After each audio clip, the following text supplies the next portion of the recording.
Konflik internal saya tidak pernah saya berkonflik sama orang, sama siapapun. Yang jelas saya menyelesaikan tanggung jawab saya di Nasdem.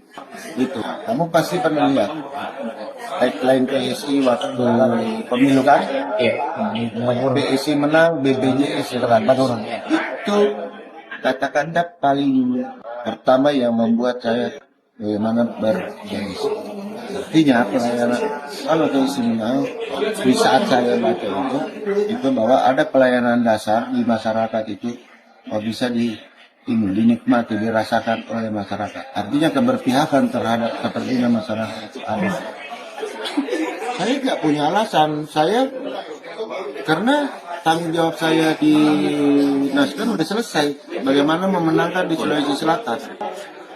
Konflik internal saya tidak pernah saya berkonflik sama orang, sama siapapun.